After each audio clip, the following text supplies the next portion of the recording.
আসসালামু আলাইকুম। স্বাগত জানাচ্ছি কালের কণ্ঠের বিশেষ আয়োজন সাহিত্য আড্ডায়।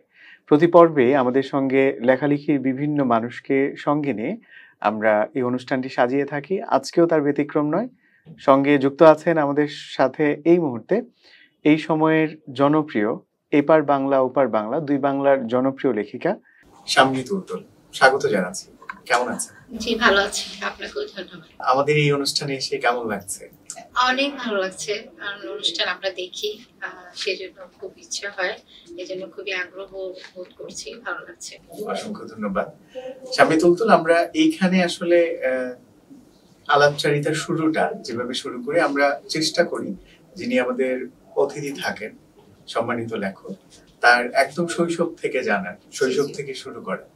সেই প্রসঙ্গে আপনাকে যদি বলি যে একদম শৈশবের একদম জন্মের পর থেকে তো আমরা আসলে বুঝি না, বুঝতে শেখার পর থেকে আপনাকে যদি বলতে বলা হয় সেখান থেকে আমাদেরকে একটু শোনান।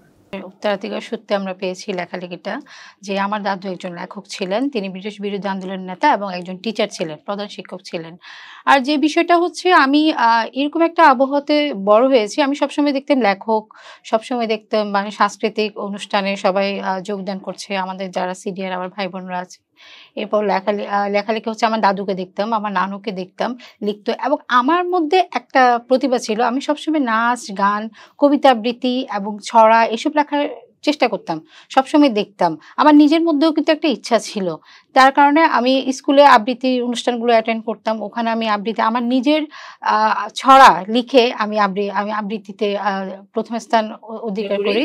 এরপর যে বিষয়টা হচ্ছে কি, আমার দাদু যখন পত্রিকা লেখালেখি করতো, সেটা হচ্ছে আলাদা একটা বিষয় ছিল। যখন ওনার লেখাগুলো আমাদের বাসায় নিয়ে আসতো, পত্রিকার পাতা যখন নিয়ে আসতো, তখন আমার সেই ছোট্ট থেকে আমি ক্লাস 3 থাকতে কিন্তু আস্তে আস্তে আস্তে আস্তে এসবের প্রতি আমার আগ্রহ জন্মে যায়। যেমন দাদু লিখছে, তাহলে আমিও আমার পত্রিকায় লেখালেখি আমি ছাপাবো। তখন এরপর আমি আমার পরিবারকে জানাই, আমার বাবা মা ছাড়া, বাবা মা হেল্পফুল ছাড়া তো কখনোই সম্ভব না। আমি জানাই, আমি লিখতাম, তারা বলতো তুমি লিখো, আমরা তোমাকে ঠিক করে দিব, এরপর সেগুলো পত্রিকার মধ্যে তুমি যাবা।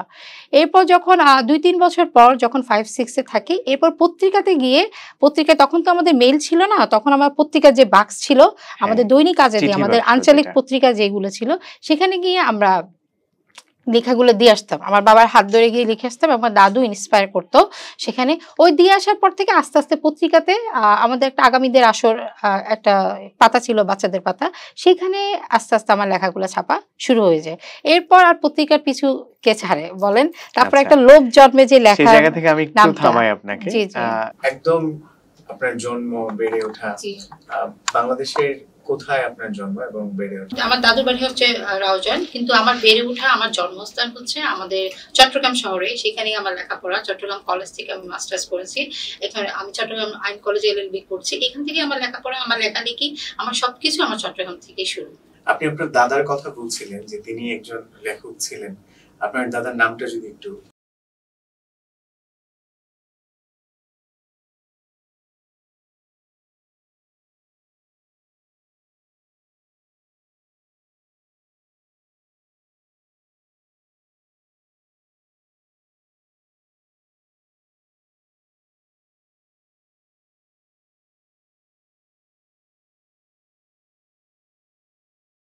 সেই তরুণ সম্মেলনের মধ্যে যারা নির্বাহী সদস্য এবং সভাপতি ছিলেন, তারা চিন্তা করেছেন আমরা কাজী নজরুল ইসলামকে আমরা দাওয়াত করব। কারণ তখন রাউজানের মানুষ কাজী নজরুল ইসলামের প্রতি প্রচুর ভক্ত ছিলেন। তার গান শুনতেন, তার কবিতা শুনতেন, মানে কবি বলতে তাকেই চিনতেন। তো তারা এখন অনেকে এটা নিয়ে হাস্যকর ব্যাপার ছিল, মানে সভাপতি যিনি চিন্তা করেছিলেন যে আমরা নজরুলকে আনবো, তখন এলাকার অনেকে এটা কিন্তু হাস্যকরভাবে নিয়েছিল। আসলে কি কবি নজরুল আসবেন, আপনারা কি পাগলামি করছেন? এখন তিনি কিন্তু বদ্ধপরিকর। তিনি বলছেন যে না, অবশ্যই আমি নজরুলকে দাওয়াত দিব, নজরুলকে দাওয়াত দিতে চাইবো। তিনি তার ভাইকে পাঠালেন কলকাতায়। সেখানে নজরুলকে দাওয়াত দিলেন। নজরুল রাউজান সম্পর্কে তার একটা ধারণা আছে, কারণ নজরুল ফতেয়াবাদে গিয়েছিল, রাউজানে গিয়েছিল, গহিরা গিয়েছিল, তার একটা ধারণা ছিল। যার কারণে চট্টগ্রাম নিয়েও তার একটা ধারণা ছিল, কারণ চট্টগ্রামের এখানে রাউজাউদ্দিন বাজারে উনি সেখানে স্টে করেছিলেন। তো যার কারণে উনি খুব খুশি হয়েছিলেন। এবং এখানে 5 টাকা দামাত তখন শাড়ি পাওয়া যেত। তিনি দাওয়াতটা গ্রহণ করেছেন। হ্যাঁ, তিনি দাওয়াতটা গ্রহণ করেছেন। এবং সে তা যাওয়ার সময় তার বউয়ের জন্য 5 টাকা দামের একটা শাড়ি নিয়ে গিয়েছিলেন। তখন মানে 5 টাকা দামের শাড়ি সেটা অনেক বিশাল ব্যাপার ছিল। 1932 সালের কথা এটা। তো তখন উনি ওনাদের সবাইকে আপ্যায়ন করেছিলেন। নজরুলের বউ উনি নিজে আপ্যায়ন করেছিলেন। উনি অনেক আলাপচারিতার পরে উনি দাওয়াতটা গ্রহণ করেন। উনি বলেন যে আমি অবশ্যই যাব, আপনাদের দাওয়াত আমি গ্রহণ করলাম। দাওয়াতের জন্য নজরুলের বাড়ি গিয়েছেন? হ্যাঁ, নজরুলের ওখানে গিয়ে দাওয়াত ওখানে গিয়ে এই যে একটা কালচার দেখেন, জি। আগে আমরা এটাই দেখেছি, আমাদের শৈশবে দেখেছি যে কাউকে যদি দাওয়াত করতে হয় তার বাড়িতে গিয়ে যথাযথভাবে তার কাছে দাওয়াতটা পৌঁছে দিয়ে, সম্মানজনক ভাবে তাকে দাওয়াত। এখন আমরা যেটা করি যে আসলে একটা ফোন করে দেই, একটা টেক্সট করে দেই, একটা মেইল করে দেই, এই হচ্ছে আমাদের। কিন্তু এটা এখন কিন্তু উচিত না। এটা কিন্তু আমরা যে আমাদের যে সিনিয়র লেভেলে যারা আছেন, সাহিত্যিক বলেন, সাংস্কৃতিক অঙ্গনে যারা বলেন, তাদেরকে এই জিনিসটা করা আসলে উচিত না। আমাদের মানে সম্মানের জায়গা থেকে আমরা কিন্তু সরে যাচ্ছি। কারণ আমরা মনে করি, আমরা তরুণদের যে বিষয়টা বলি, তরুণদের একটা দোষের কথা আমরা বলি, তরুণরা কিন্তু তারা মনে করছেন যে আমরা এই যে ছেড়ে দিলাম একটা পোস্ট, তারা সেখানে আসবে। আমি কালকেও একটা অনুষ্ঠানের মধ্যে দেখেছি, একটা অ্যাওয়ার্ড প্রোগ্রাম হবে, সেখানে লেখা আছে সবার জন্য উন্মুক্ত। সেখানে একজন কমপ্লেন করছে সবার জন্য উন্মুক্ত কেন দিচ্ছেন, তাহলে আবার দাওয়াত দিচ্ছেন কেন, কার্ড দিয়ে দাওয়াত দিচ্ছেন কেন? এখানে বলা হয়েছে সবার জন্য উন্মুক্ত, সবাই যাবে, আবার একজন করে দাওয়াত দেওয়া, সেটাই তো দোষের কিছু না। সেই জায়গাটাও কিন্তু তিনি কমপ্লেন করছেন। তাহলে এবার বুঝেন, তাহলে আমাদের সিনিয়ররা কিন্তু অবহেলিত এই জায়গাটা। কারণ এত তো সিনিয়র মানুষ আমাদের বাংলাদেশে আছে। আমরা যদি সাহিত্যের দিক দিয়ে দেখি, আমাদের সাহিত্যের দিক দিয়ে কিন্তু অনেক ভালো ভালো লোক আছে, আমরা কিন্তু তাদেরকে যথেষ্ট মূল্যায়ন করছি না। এটা শুধুমাত্র শিল্প সাহিত্যের ক্ষেত্রেই সংক্ষিপ্ত না, যে কোনো ক্ষেত্রে হচ্ছে। আপনি কাউকে দাওয়াত দিবেন, দাওয়াত দেওয়া মানে তো তাকে সম্মানিত করা। যদি আমি কাউকে সম্মানিত করতে, সম্মানটুকু দিতে যাই প্রপার ওয়েতে, যেভাবে তিনি সবচেয়ে বেশি সম্মান বোধ করেন, ওটা আমাদের দেওয়া উচিত। এটা প্রত্যেকটা ক্ষেত্রে অবশ্য। আচ্ছা, আমি আপনাকে দুঃখিত মাঝখানে থামিয়ে দিলাম। ওই যে বলছিলেন আপনি যে নজরুলের বাড়িতে গিয়ে তাকে দাওয়াত দিয়ে আসলেন। দাওয়াত দেওয়ার পরে উনি অ্যাকসেপ্ট করেন। উনি এবং আসার সময় উনি যখন চট্টগ্রামে নামেন, চট্টগ্রাম থেকে তো উনি রাউজান যাবেন, চট্টগ্রাম থেকে উনি উনার লোক সাথে করে নিয়ে আসেন। এবং যখন উনি চট্টগ্রামের সকল দৃশ্য দেখে উনি খুব অভিভূত। তার সাথে যিনি ছিলেন, কারণ তিনি যে বর্ণনাগুলো করেছেন, বর্ণনাগুলো আমার বইতে আছে, বর্ণনাগুলো করেছেন। এবং যখন উনি রাউজানে নেমেছেন, কারণ তখন হালদা নদী হলো যে আমাদের বিখ্যাত একটা নদী, হালদা নিয়ে আপনারা জানেন একটা সিনেমা তৈরি হয়েছে। হালদা নদী পার হয়ে কিন্তু সেই জায়গাটা গিয়েছে। তখন নৌকা চলাচল, নৌকা পারাপার বেশি ছিল। সেখানে যাওয়ার পথে উনি সেখানে যে গরু ছাগল দেখেছে রাস্তার পাশে গিয়ে, উনি যে একটা মেয়ে যাচ্ছে মানে পানি নিবে, এই প্রত্যেকটা কিছু উনি পুরা গাড়িতে বসে বসে বর্ণনা করেছেন। এই বর্ণনা করতে করতে উনি হালদায় এসেছেন। হালদা পাড়ের এই পারে যখন উনি মোহাম্মদপুরে যাবেন, হাজার হাজার মানুষ। সেই আমলে চিন্তা করে দেখেন সাহিত্যকে। আর সবচেয়ে বড় কথা যেটা হচ্ছে কি, মোহাম্মদপুর হচ্ছে মানে সাহিত্যের একটা প্রাণ কেন্দ্র ছিল। 1932 সালে কিন্তু সব জায়গায় কিন্তু, কারণ তখনকার লোক কিন্তু ধুতি পরতেন, ধুতি আর পামশু পরতেন। এটা একটা তখন মনে করতো মানুষ, একটা হিন্দুদের একটা রীতি, কিন্তু মুসলমানরাও কিন্তু তখন এটা পরতেন। তখন তো না বাংলাদেশ হয়েছে না ভারত হয়েছে, কিন্তু তখন মানে আমাদের যে ধুতি পামশু পরতেন, তখন এটা মনে করতেন যে মানে বড় লোকরাই পড়তেন। এটা মানে গরিবদের ছিল না, বড় লোকরাই পড়তেন। তখন হাজার হাজার মানুষ এই ধুতি আর পামশু পরে, এবং বিভিন্ন ছোট ছোট বাচ্চারা ওনাকে দেখার জন্য এসে গেছেন। নজরুল এসেছেন। আর সেখানে, আর যেটা আব্দুল কুদ্দুস মাস্টারের কথা বলছি, উনি ছোটবেলা থেকে ওনার বাবার কাছ থেকে নজরুলের কথা শুনে আসছেন। কথা শুনতে শুনতে উনি সবসময় স্বপ্ন দেখতো। উনি নিজেও বিশ্বাস করতে পারে না যে কাজী নজরুল ইসলাম আসবেন। এবং যখন উনাকে দেখেছেন মানে সে মানে খুব অবাক, মানে সে বলতে গেলে মানে একেবারে অজ্ঞান হয়ে যাওয়ার মতো অবস্থা, যে আমি কি সত্যি নজরুলকে দেখছি। এরপর ওনাকে নিয়ে আসার পরে আমাদের মোহাম্মদপুর, আমাদের যে গ্রামটা ছিল, আমাদের ওইটাকে দেউরি বলে, বেড়ার একটা দেউরি, উনি সেখানে এসে নাস্তা পান করে। এবং তখন তো মহিলাদেরকে সামনে আসা যেত না, মহিলারা চুরি করে করে ঘুমটা দিয়ে বেড়ার ফাঁক দিয়ে ওনাকে অনেক কষ্ট করে দেখেছে। এরপর যাতায়াতের সুবিধার জন্য আরেকটু সামনে ওনাকে আনা হয়, রাউজানের হাজীবাড়িতে নজরুলের একটা বিশাল ফলক আছে। কখনো যদি চট্টগ্রাম যান, অবশ্যই এখনো আছেন, বিশাল একটা ফলক আছে।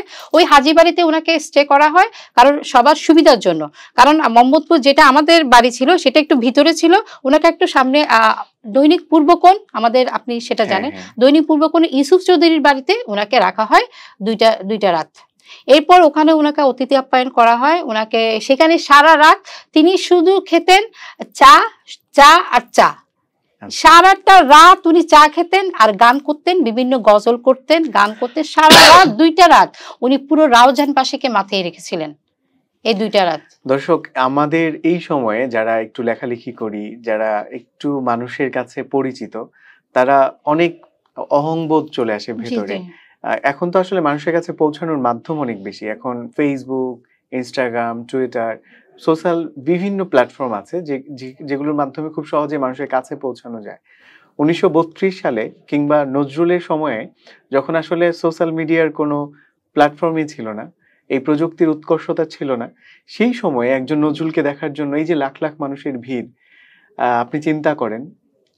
জি, তারপরের গল্পটা শুনতে চাই। তারপরের গল্পটা হচ্ছে এরপর উনি দুইটা রাত ছিলেন। সারারাত উনার অতিথি আপ্যায়নের ব্যবস্থা করা হলো। উনাকে খাবার-দাবার, উনাকে সেরা খাবারগুলো দেয়া হয়েছিল।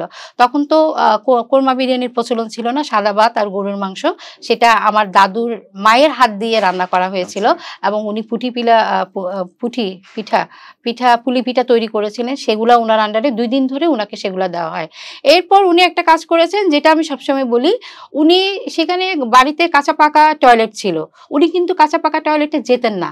উনি কিন্তু নদীতে গিয়ে প্রাকৃতিক কাজ সারতেন। আচ্ছা, এটা আচ্ছা। হচ্ছে নজরুলের খুব একটা মানে খুব প্রাইভেট একটা বিষয়, সেটা আজকে সবাইকে বলছি। কারণ উনি কেন জানে? তো এরপর আমার দাদু সবসময় ছিলেন তো উনার সাথে। তো আমার দাদু চিন্তা করতেন উনাকে টয়লেটে নিয়ে গেলাম, মানে উনার জন্যই রেডি করা। উনি সেখানে যায়নি।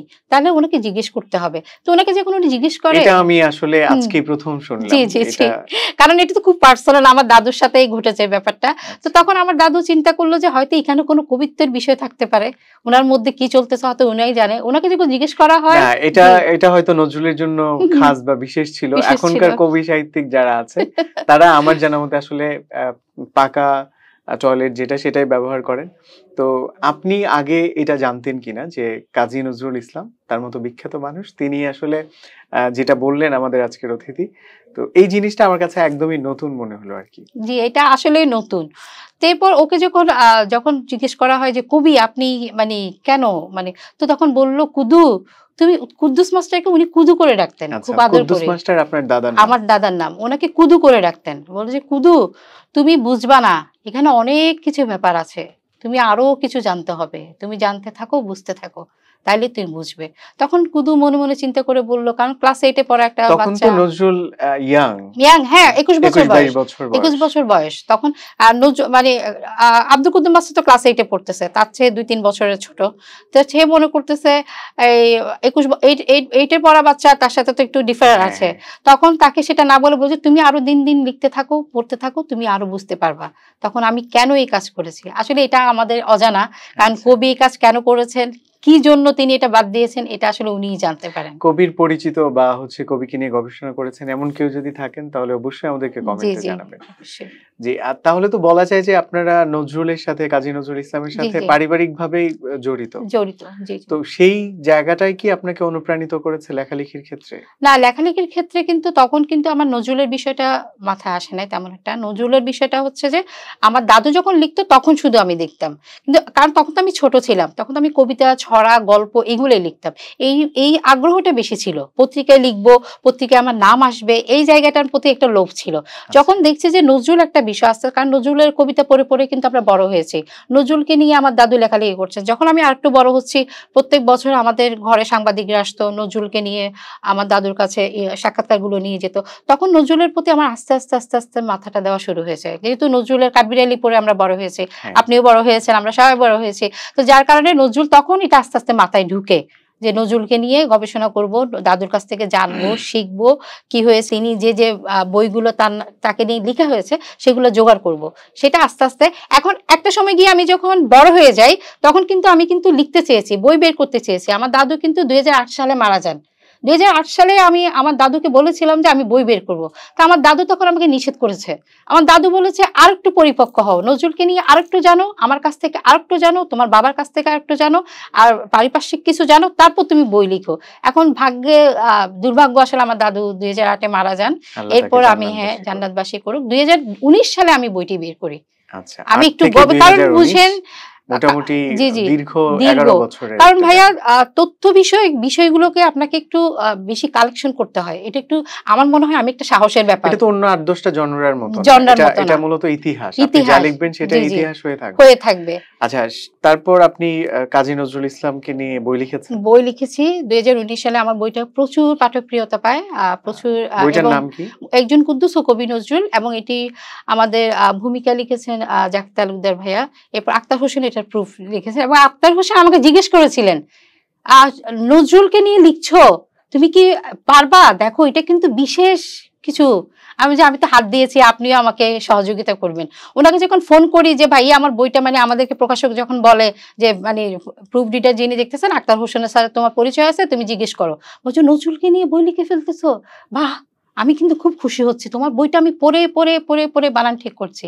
মানে আসলে এই বিষয়গুলো একজন লেখকের কাছে অনেক, এটা তো আসলে দুঃসাহসিক একটা ব্যাপার। এটা আমি মনে করি, আমার যেন মনে হয় যে এটা আসলে একটা সাহসের আমি বিষয়। স্কুলেও যখন কাজী নজরুলের কোনো কবিতা লিখতাম, জি, যেমন জি। হতে পারে সংকল্প, সংকল্প। পরীক্ষায় এসছে 8 লাইন বা 10 জি, লাইন জি, লেখো, জি। থাকবো না কো বদ্ধ বদ্ধ করে করে দেখবো দেখবো এবার এবার। জগৎটাকে। তো প্রায় সময় মানে বানান ভুল হয়ে যেত। ভুল হয়ে যেত তো এখনো আমাদের। যখন কোনো উদ্ধৃতি টানতে চাই, জি, জি। কোথাও টাইপ করতে চাই, হুম, হুম। খুব ভয়ে ভয়ে লিখতে হয় লিখতে যে না হয়। জানি কোথাও। সেইখানে নজরুলের উপর নির্ভর করে পুরো একটা বই লিখে ফেলা, উপন্যাস লেখা, এটা আসলে একটা খুব সাহসী একটা কাজ। আপনাকে থ্যাংক ইউ, অভিনন্দন জানাই। ধন্যবাদ। আপনি বলছিলেন আপনার বইটার নাম একজন কুদ্দুস ও কবি নজরুল। এটা বাংলাদেশের সব অনলাইনে পাওয়া যাচ্ছে, আমাদের আচ্ছা, রকমারি কোন সহ। প্রকাশনী থেকে এটা প্রকাশিত? হচ্ছে অনিন্দ্য প্রকাশনী থেকে। অনিন্দ্য প্রকাশনী অনিন্দ্য থেকে। প্রকাশনী থেকে। আচ্ছা, এরপর আমি যতদূর জানি আপনি আসলে শিশুদেরকে নিয়ে জি, জি, লেখেন। জি। শিশুদেরকে নিয়ে লেখাটাও কিন্তু খুব সহজ সহজ বিষয় না। বিষয় না। তো শিশুদেরকে নিয়ে লেখা, আবার আপনার নাম হচ্ছে শাম্মী তুলতুল। তো এই যে তুলতুল সাধারণত আমরা আসলে ছোট বাচ্চাদেরকে জি, জি। যখন গাল টেনে দিতে গিয়ে বলি যে বেশ তুলতুলে। হুম। তো এই লেখালেখির সাথে সামঞ্জস্যতা রেখেই তুলতুল নামকরণ করা নাকি? না, এটা, এই জিনিসটা একেবারেই না। এটা জিজ্ঞেস করে অনেকে আমার। এটা হচ্ছে আমার নানি, আমি যখন ছোট ছিলাম, বুঝেন তো বাচ্চারা একটু নাদুস নুদুস থাকে। তো যার কারণে আমার নানি এই নামটা আমাকে রেখেছিল যে ওর নামটা তুলতুলি রাখো। তো আচ্ছা, এরপর সবাই ডাকতে ডাকতে এই নামটাই হয়ে যায় আচ্ছা। সেখান থেকে। সেই ছোটবেলার নাম, নানির দেয়া নাম জি, এখনো ক্যারি করছেন। আচ্ছা। জি।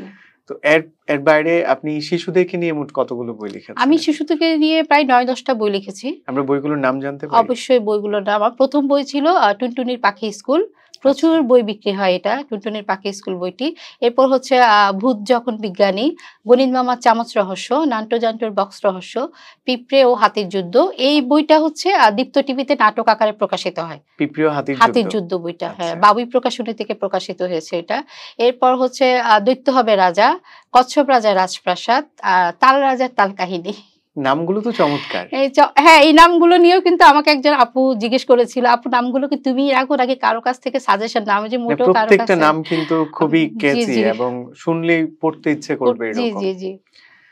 শিশুদেরকে লিখতে গিয়ে কখনো কি এরকম হয়েছে যে আমি শিশুদের সাথে মিশবো, বা হচ্ছে আমরা যেটা করি কোনো জি। জনরার বা কোনো হুম, হুম। সায়েন্স ফিকশন বা থ্রিলার লিখতে গেলে হুম, হুম। যেই প্রেক্ষাপটের বা যেই স্থানের ঘটনা প্রবাহ থাকে আমরা সেখানটায় যাই, হুম, হুম। সেখানকার পরিবেশ মানুষের জীবন যাপন অবজার্ভ করার চেষ্টা করি। আপনি কি শিশুদেরকে লিখতে গিয়ে শিশুদের সাথে মিশতে হয় আপনার? যেটা ওই সুন্দর বিষয় হলো, আমার ঘরে আশেপাশে অনেক শিশু। আচ্ছা, আমি তাদেরকেই দেখি এবং আমার নিজের এক্সপেরিয়েন্স, আমি খুব দুষ্টু ছিলাম। আমি আচ্ছা। ছোটবেলায় খুব দুষ্টু ছিলাম এবং আমি এখন নাই? লেখাপড়া না, এখন একেবারে শান্ত। তাই? অনেকে বলে কি মেজর একটু দুষ্টু হয়, কিন্তু আমার বেলায় খুবই উল্টা হয়ে গেছে। একদম শান্ত, মানে ঘরে কেউ ঝগড়া করতে চাইলে মানে চেষ্টা করি থামানোর জন্য। আচ্ছা। খুব সহজে রেগে যাই না। কিন্তু ছোটবেলায় এত দুষ্টু ছিলাম, মানে টিচার এলে টিচারকে মানে অনেকভাবে তাড়িয়ে দিতাম। মানে লেখাপড়া টোটালি করতে চাইতাম না। যে মানে পেট ব্যথা, গলা ব্যথা, মাথা ব্যথা এমন এরকম করে এমন করে। এমন অসুখের কথা বলতেন যেগুলো হ্যাঁ, আসলে দৃশ্যমান না, দৃশ্যমান দেখা না, যায় না। দেখা যায় না। গলা এইভাবে ব্যথা, বলতে, পেট গলা ব্যথা, ব্যথা, পেট মাথা ব্যথা, ব্যথা। ওই বুদ্ধিটা ছিল মাথায়। এরপর যার কারণে আমি নিজে, আমার মধ্যে একটা এক্সপেরিয়েন্স ছিল যে আমি নিজে একটা বাচ্চা ছিলাম, আমার মধ্যে কি কি ছিল। এরপর অনেক সময় দেখতাম কি আমার দাদুরা বাড়িতে গেলে অনেক ছোট বাচ্চারা কি করতো, দাদুর স্যান্ডেলটা লুকাই ফেলতো। আচ্ছা। মানে দরজা বন্ধ করে দিলে লুকিয়ে ফেলতো, বা দাদু উজু করতো, একটা মগ ছিল, লুকিয়ে ফেলতো। তো এই জিনিসগুলো আমার মাথার মধ্যে মানে ঘুরতো। ছোট বাচ্চারা ছোট যে বাচ্চারা দুষ্টামি যেই করে দুষ্টামি আরকি। গুলো করে, আর আমাদের ধরেন বোনের ছেলে মেয়ে অনেক বাচ্চা কাচ্চারা আছে, তারা কি করছে, তারা ইদানিং কি করছে, যেমন ইদানিং এর বাচ্চারা সারাক্ষণ মোবাইল ঘাটছে। হ্যাঁ, তারা কিন্তু বিভিন্ন আপনি ডিভাইসে আপনি থাকে। যেভাবে এভাবে করছেন, আমার বোনের ছেলেকে আমি দেখি, তার মা যেভাবে করছে সেই দিকে আরো সুন্দর করে করে এটাকে স্ক্রল করছে, মানে দেখছে। তাহলে সেই জিনিসগুলো দেখে দেখে আমার শিশু মনের একটা জায়গা, আচ্ছা, এটা কিন্তু খুব সেনসিটিভ। আপনার কিন্তু বিষয়টা মানে অবশ্যই। অবশ্যই মানে দেখে শুনে আপনাকে লিখতে হবে। এই জন্য শিশু সাহিত্যকে মানুষ সে- অনেক কঠিন মনে করে। এবং শিশুদেরকে নিয়ে লিখতে গেলে আগে নিজে শিশু হতে হয়। নিজে শিশু হতে হয়, অবশ্যই, অবশ্যই। ছোটদের বাইরে আপনি আরো বলছিলেন যে উপন্যাস জি, জি, জি। লিখেছেন। এই পর্যন্ত প্রকাশিত উপন্যাসের সংখ্যা উপন্যাসের কয়টি? সংখ্যা ৪টি। একটি হলো আচ্ছা, 'চোরাবালির বাসিন্দা', একটি 'মঞ্জুয়ারি', একটি 'পদ্মবু', আর আরেকটি হলো 'একজন কুদ্দুস ও কবি নজরুল'। ৩ টি আচ্ছা, উপন্যাস হচ্ছে বড়দের। আর 'একজন কুদ্দুস ও কবি নজরুল' ছোট থেকে বড়রা সবাই পড়তে পারবে। এটি আচ্ছা। সবার জন্য।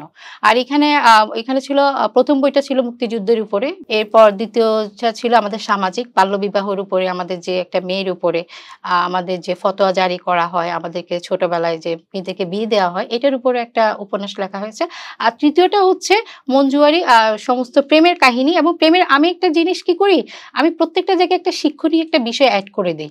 কারণ সাহিত্য আমরা মনে করি শুধু বিনোদনের বিষয় কিন্তু হয় না। সাহিত্যের মধ্যে আপনাকে শিক্ষার একটা বিষয়ে কিন্তু ঢুকাতে হয়। এই বিষয়টা যদি হয়, কারণ আপনি পড়তে গেলে পড়তে, পড়তে আপনি একটা শিক্ষার একটা হ্যাঁ, বিষয় জানতে পারবেন। তা আমি এই জায়গাটা একটু চেষ্টা করে থাকি যে মানে একটা মানুষ যখন বিনোদনও পড়বে, সাহিত্যও পড়বে, রসও থাকবে, এমনটাই তো হওয়া উচিত। এমনটাই হওয়া হুম। উচিত এবং এই জিনিসটা চেষ্টা করে আচ্ছা, থাকি। ওপার বাংলা থেকে আপনার একটা বই প্রকাশিত জি, জি। হয়েছে। বইটার নাম বইটার নাম হচ্ছে 'নরকে আলিঙ্গন', অনুগল্পের নরকে বই। আলিঙ্গন। ২০২২ আচ্ছা। সালে এটা প্রকাশিত হয়েছিল। এপার বাংলায় বাংলাদেশে থেকে ওপার বাংলা থেকে বই প্রকাশ করা এই জার্নিটার সম্পর্কে এই যদি জার্নিটা বলতেন। হচ্ছে আমি আ দীর্ঘদিন ধরে আমি কলকাতায় পত্রিকাগুলোতে লেখালেখি করছি। আচ্ছা। পত্রিকা স্বনামধন্য পত্রিকাগুলোতে লিখছি, এখনো লিখে যাচ্ছি। সেখানের একটা জনপ্রিয়তা ওপার ছিল। বাংলার পত্রিকায় লিখছেন। আমাদের দেশে তো নিজেদের দেশের পত্রিকায় আমরা লেখা ছাপাতে পারি না। সেক্ষেত্রে কি পত্রিকাওয়ালাদের সাথে আপনার খুব ভালো আ যোগসাজেশ বা সম্পর্ক জি, এরকম জি। কিছু? নাকি আ unknown হিসেবেই ওইখানে? কোনো যোগসাজশ নাই। কারণ দেখতে পাচ্ছেন, কারণ ২ পার ২ কাটা তার আছে। কোনো ধরনের, কারণ আমি ইন্ডিয়াতে গিয়েছি মনে হয় ২০১৬ সালে। তখনও কিন্তু কারো সাথে আমার যোগাযোগ হয়নি। আমার একটা যোগাযোগ ছিল, আমি লিখা পাঠাতাম। লিখা কারণ কা কা আমি যখন লেখালেখি করি তখন WhatsApp ও ছিল না। তখন WhatsApp এর কোনো মাধ্যমে ছিল আচ্ছা, না কারো সাথে যোগাযোগ করব। শুধু ফোনটাই ছিল। তখন আমি কি করতাম? আমি মেইলে পাঠাতাম। যেভাবে আমি চিটাগে ১ম পাঠিয়েছি, মেইলে পাঠাতাম। মেইলে পাঠার পর অনেক কষ্ট করে নাম্বার জোগাড় করতাম। ওখানে একটা পত্রিকার নাম্বার থাকে। আমি পত্রিকার নাম্বারগুলো কালেকশন করতাম। ওখানে যেতাম, ওখান থেকে ওরা আরেকজনকে দিত। যাওয়ার পর যে মানে আমি বলতাম যে, "ভাইয়া আমি একটা লিখা পাঠিয়েছি, প্লিজ যদি দেখেন।" আমার ১ম শুরু হয় কিন্তু নজরুলের লেখা দিয়ে। আমি নজরুলের যে আচ্ছা, হ্যাঁ, আচ্ছা। নজরুলের যে লেখাটা ১ম আমি লিখি, সাময়িক প্রসঙ্গে আসামের একটা পত্রিকা, খুব জনপ্রিয় একটা পত্রিকা। ১ম এ নজরুলের লেখা দিয়ে কিন্তু ওখানে আমি ১ম লেখাটা শুরু করি। এরপর আমার আস্তে, আস্তে মানে আমার সম্পর্কে ওরা জানছে। এরপর Facebook এ দেখছে আমি কি লিখছি, কোথায় লিখছি। তারপর থেকে ওরা আমার বিষয়টা ইজি তার ভাবে মানে নেয়। এপার বাংলায় থেকে ওপার বাংলায় বই চাইলে প্রকাশ করা যায়। অবশ্যই প্রকাশ করা যায়। তবে আপনার একটা পরিচিতি প্রয়োজন অবশ্যই। এবং আমি মনে করি লিখতে লিখার পরে হুট করে একটা বই বের করা কিন্তু উচিত না। আচ্ছা। হুট করে বই বের করা উচিত না। কারণ আমি লেখালেখি প্রায় ১০ বছর পরে কিন্তু আমি একটা বই প্রকাশ করেছি। লিখতে আপনি এরপরে বইটা প্রকাশ করা কিন্তু উচিত। এখনকার ইয়াং যারা আছে, যারা লেখালেখিতে নিউ জি, জি, কামার, তারা জি, জি, আসলে দেখা যায় এই বিশেষ করে কবিতার ক্ষেত্রে জি, জি। যে ৩০টা ৪০টা কবিতা লেখা হইলো, হুম। সে তখন খুঁজতে থাকে যে একটা বই বের করবে। এই জিনিসটা কিন্তু উচিত হয় না। এটা কিন্তু উচিত হয় না। এইজন্য আপনি দেখবেন যে কবিতার বই সবসময় কমপ্লেইন থাকে, কবিতার বই বিক্রি হয় না। একটা কমপ্লেইন থাকে। ভালো জিনিসটা নিতে একটু কষ্ট হয়ে যায়। আপনি এটা কি উচিত কবিতা না। লেখেন? আমি কবিতা লিখি, তবে বই প্রকাশ হয় নাই। তবে আমি ইদানিং অনেকে ইন্সপায়ার করছে। আমার কিছু, আমি ধরেন আমাদের সামাজিক বিষয়গুলো লিখে আমি কিছু প্রতিবাদী কবিতা লিখেছি। এরপর সামাজিক কিছু কবিতা লিখেছি। আমি অনেক সময় Facebook এ যেগুলো লিখি এবং পত্রিকাও দিই ইদানিং। কারণ পত্রিকার একটা চাহিদা থাকে যে, "আপু আপনি সব জনরার লিখছেন, আপনি কবিতা লিখেন না কেন?" কবিতা একটু কম লিখতাম। তবে ইদানিং একটু কবিতা লেখার চেষ্টা করছি। আচ্ছা। কবি বলছি না নিজেকে, তবে কবিতা লেখার চেষ্টা করছি। তো যার কারণে সামনে চেষ্টা করব যে মানে একটা কবিতার বই যেন বের হয়। চেষ্টা করে কবিতা লেখা সম্ভব? চেষ্টা করে, আসলে আপনি তো একজন লেখক। আপনি লেখক। লেখালেখির মধ্যে আপনার কিন্তু, আপনি চিন্তা করতে থাকলে আপনার ২ টা লাইন কিন্তু চলে আসবে। কারণ আপনার লেখালেখিটা কিন্তু, কারণ আমি যেহেতু ১ম স্টার্টিং বলেছি আপনাকে, ছড়া কবিতা দিয়ে আমার হ্যাঁ। শুরু হয়েছে আমার ছড়া দিয়ে কিন্তু। ওই ছড়া থেকে তাহলে আপনি যদি ছড়া লিখতে থাকেন ছোটকালে, তাহলে বড় হয়ে আপনার একটা কবিতার জায়গা তৈরি তার হয়ে মানে যায়। এটা তো হুট করে হয়ে যায় না, না। এটা হুট করে, দীর্ঘ একটা কখনোই হুট করে কোনো কিছুই হয় না। আপনি দেখবেন, আমি অনেকে দেখেছি সে লিখছে, মানে কিভাবে লিখছে আসলে কি বলবো, তাদেরকে বলার কোনো ভাষা নাই। ইদানিং দেখেছি আপনি বলতে গেলে তারা চেতে যায়। উনি মারা গেছেন, আমাদের শ্রদ্ধেয় আশরাফুল আলম পিন্টু ভাই। আপনি চিনতে হ্যাঁ, পারেন। চিনি। উনি একদিন প্রতিদিন যুগান্তরে একটা পাতা ছিল। একদিন প্রতিদিন। প্রায় সময় উনি ছাপাতো। এখন উনাকে আমি একদিন ফোন করে বলছি, "ভাইয়া আপনি লেখাটা পেয়েছেন?" "পেয়েছি। তোমরা ইয়াং জেনারেশন বেশি জ্বালাও।" তো এখন আমি কি করছি, আমি যে, "ভাইয়া সরি। আচ্ছা ঠিক আছে।" আমি আর কিন্তু ওনাকে ফোন করিনি। পরের সপ্তাহে দেখি যে এটা ছেপেছে। ছাপার পরে উনি ফোন করেছে। "খুশি হইছো?" আমি যে ভাইয়া খুশি হয়েছি। এই যে এই বকাটা কিন্তু ইদানিং কিন্তু অনেকে সহ্য করতে পারছে না। আমি অনেকে দেখেছি, ধরো এরা তো লেখা ছাপায় না, এদের এখানে কেন দিব, এটা ঝাড়ি দেয়। আমি বলেছি এই ঝাড়িটা একটা সিনিয়র মানুষ, তোমার 20 বছরের একজন সিনিয়র মানুষ যদি ঝাড়িটা দেয়, তোমার প্রবলেমটা কোথায়? আমার প্রকাশক আমাকে প্রতিদিনই ঝাড়ি দেয়, এইটা এরকম করো না কেন, এটা এরকম কেন। এটা কিন্তু আন্তরিকতা, এটা কিন্তু আপনাকে কিন্তু বকা দেওয়া না। এই জিনিসটা কিন্তু এখনকার জেনারেশনের বাচ্চা কাচ্চারা, মানে যারা বড় হচ্ছে, যারা দেখে যে বিভিন্ন প্রতিভা ছড়াচ্ছে, এই জন্য তাদের প্রতিভাগুলো কিন্তু টিকে থাকতে পারতেছে না। তারা কিন্তু আপনি দেখেন, তারা কিন্তু টিকে থাকতেছে না। তারা কিছু কিছুক্ষণ গান, কিছুক্ষণ নাচ, কিছুক্ষণ কবিতা আবৃত্তি, মানে দ্রুত কনভার্ট হয়ে যাচ্ছে, হয়তো কন্টেন্ট ক্রিয়েটর হওয়ার চেষ্টা করছে, এটা থেকে এটা। তাদের মধ্যে কিন্তু একটা জিনিস যে ওরা দাঁড়িয়ে যাবে। আমি তো দেখছি না যে বাংলাদেশে একজন সেলিনা হোসেন দাঁড়াবে। আমরা কিন্তু সেলিনা হোসেন পর্যন্তই আছি। আপনি কি দেখতে পাচ্ছেন একজন সেলিনা হোসেন কি আমরা কি আসলে ঘুরতে পারবো? আমরা তো মনে হয় না। সেলিনা হোসেন আসবে না, হয়তো এর চাইতে অন্য কোনো আসবে, অবশ্যই আসবে। আপনি যে কথাটা বলছিলেন যে হচ্ছে সহ্য করতে পারে না বা খুব রিঅ্যাক্ট করে বসে, ধৈর্য। প্রকৃতি কিন্তু আমাদেরকে শেখায় যে যত সহে ততই কিন্তু গড়ে বা হচ্ছে আরো উন্নতি হয়। একটা লোহাকেও সে যত বেশি হাতুড়ির আঘাত সহ্য করবে, সে তত নান্দনিক ভাবে বা নান্দনিক জিনিসে রূপান্তরিত হবে। তো এটা শুধুমাত্র লোহার বা হাতুড়ির পেটানো না, মানুষের ক্ষেত্রেও সে যত বেশি সহ্য করবে ততই সে নিজেকে আরো পরিণত করতে পারবে, পরিপক্ক হতে পারবে সে তত। আচ্ছা, যেহেতু নজরুলের পারিবারিক সূত্রে আপনারা পরিচিত, সেক্ষেত্রে নজরুল সঙ্গীত কি শুনতে পারি আপনার কাছ থেকে? আসলে তেমন তো প্রস্তুতি নাই, তবে 2 লাইন হয়তো বলতে পারি, কেমন হবে। যারা গায়ক তারা ক্ষমা সুন্দর দৃষ্টিতে দেখবেন। আমি যার নূপুরের ছন্দে বেদনার সুর, কে সে সুন্দর, কে সে সুন্দর, কে। জানি না, ধন্যবাদ। ভুল হয়েছে কিনা জানি না, সবাই আমাকে ক্ষমা করবেন যদি ভুল হয়ে থাকে। তুলতুল, আপনার সম্পর্কে অনেক কিছু জানা হলো। আশা করছি আমাদের দর্শক শ্রোতা পাঠক যারা আছেন তারাও অনেক কিছু জানলেন। আজকের এই প্রোগ্রামে, এই সেশনে আমরা এমন অনেক কিছুই জানলাম যেটা কখনোই জানতাম না আগে। তুলতুলের জন্য অনেক অনেক শুভ কামনা আর অনেক বেশি দোয়া রইল। একদম শেষ মুহূর্তে পাঠকদের, শ্রোতাদের উদ্দেশ্যে যদি আপনার কোনো কিছু বলার থাকে। ধন্যবাদ। পাঠকদের উদ্দেশ্যে বলবো, আপনারা ধৈর্য ধরবেন। আপনারা যে কোনো কাজের মধ্যে আপনাদের ধৈর্যশীল ভাবে আপনারা কাজ করবেন, এবং যেটা হচ্ছে কি, আপনারা মাথা ঠান্ডা করবেন। সব জায়গায় আপনারা মাথা গরম করতে পারবেন না, প্রত্যেকটা কিছু মাথা ঠান্ডা রেখে কাজ করবেন, এবং যে কাজটি করবেন সেই জায়গাটির মধ্যে লেগে থাকবেন। আমি যেরকম লেগে থাকি, অবশ্যই আপনারা লেগে থাকবেন। আর সবচেয়ে বড় কথা, মানুষকে ছোট করবেন না। প্রত্যেকটা জায়গায় প্রত্যেকটা জিনিস কাউকে কোনোদিন ছোট করবেন না। মনে করবেন সব মানুষে কিন্তু সমান, আমরা প্রত্যেকটা মানুষই সমান। আর কোনো জায়গা, কোনো প্রতিষ্ঠান কাউকে ছোট করে দেখবেন না, সব প্রতিষ্ঠানকেই বড় করে দেখবেন। আর বিশেষ করে আরেকটা বিষয় হচ্ছে, বাবা মাকে শ্রদ্ধা করবেন, বাবা মার সেবা করবেন। কারণ আমাদের এখন যে অবস্থা হচ্ছে, আমরা কিন্তু বাবা মার প্রতি তেমন একটা শ্রদ্ধাশীল হতে পারছি না, বাবা মাকে পিছিয়ে ফেলে দিচ্ছি। তাই আপনারা অবশ্যই বাবা মাকে সেবা করবেন, তাতে দেখে নেবেন। ধন্যবাদ। আরেকটা বিষয়, আমার বই পড়বেন। আমার বইয়ের বিষয়টা বলা হয়নি। আপনারা সবাই আমার বই পড়বেন, এবং আমার সকল বই, আমার 16টি বই প্রকাশিত হয়েছে। আমার 16টি বই আপনারা পুরো বাংলাদেশের সকল অনলাইনে পাবেন। অবশ্যই পড়বেন এবং আমাকে যাচাই বাছাই করবেন। ধন্যবাদ। অসংখ্য ধন্যবাদ। দর্শক, আজকের মতো বিদায় নিচ্ছি কালের কণ্ঠের বিশেষ আয়োজন সাহিত্য আড্ডা থেকে। আবারও কোনো এক নতুন অতিথির সাথে দেখা হবে। সেই পর্যন্ত ভালো থাকুন, ভালোবাসায় থাকুন। আসসালামু আলাইকুম।